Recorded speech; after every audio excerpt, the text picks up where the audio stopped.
you're in your grief, how does it protect? Ibn Mas'ud radiallahu anhu describes exactly how it protects. As the Nabi sallallahu alayhi wasallam says, when a person is put in his grave and now a man approaches him in the grave, ready to execute punishment upon the person in the grave. And so he is approached with the punishment from his legs, where his legs are. And his legs will say, you have no power over us. You can't enter from here. You cannot punish from his legs. He used to stand reciting Surah Mulk.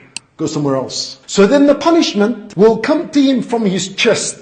The punishment will approach, and this area would say to the punishment, you have no power over us. There is no way from here. He used to recite Surah Al-Mulk. Then the punishment goes towards his head, and they approach his head with the punishment, and his head will say, there is no power over us. The punishment cannot enter from his head. He used to recite Surah Al-Mulk. Then Ibn Mas'ud radiallahu anhu said, it is the protector that protects from the punishment of the grave. And it is mentioned in Surah Al-Mulk, whoever recites it at night has done a great deal of good. That's the word of the Messenger sallallahu alayhi wasallam. So the first virtue protects from the punishment of the grave. The second virtue that is authentic in Nabi sallallahu alayhi wasallam said, there is a surah in the Quran which is made up of 30 ayat. It interceded for a man or for a person until he was forgiven. And ulama rahimahumullah, they said, in order for a person to attain these virtues, then a person has to be persistent in reciting it. And the surah, he continuously recites it, and this surah will ask Allah to forgive him. And so this encourages us all to regularly recite the surah. The virtue isn't specific for the person who recites it in the day or in the night. You could recite it any time and have this virtue. You may recite it in the day, in the evening, after coming back from work, at night. No matter where you recite it in the day and in the night, there is the reward and the virtue of what we are saying. So it's not bound or restricted to a specific time. We just said that Sunnah al-Nabi sallallahu alayhi wa sallam was to recite it before he slept. However, if a person forgot to recite it at night and then decided to recite it the next morning, then bi-idhnillahi ta'ala, he's included in this virtue. It interceded until a person was forgiven. The third virtue, and Nabi sallallahu alayhi wa sallam, he said, there is a surah in the Quran consisting of only 30 ayat. It will intercede on behalf of its companion until it leads him into the paradise. And I want you to imagine a person being held, carried and dragged to Jahannam, full of shortcomings, and you are not included in the mercy of Allah. And so this surah begins to khasim. It begins to defend and argue on your behalf. Oh Allah, He used to recite me every night, and you're still being pulled and dragged. And it will say, oh Allah, He used to cry when He used to recite me and reflect upon its wisdoms and meanings. And He would recite it and reflect upon your greatness. And oh Allah, it reminded him of being grateful too, as you'll see this message in the surah. And it'll continue. It'll continue to stand by you. It will not run away from you. This is what the word khasamat suggests. That you're going somewhere and this surah is defending, continues to put a good word,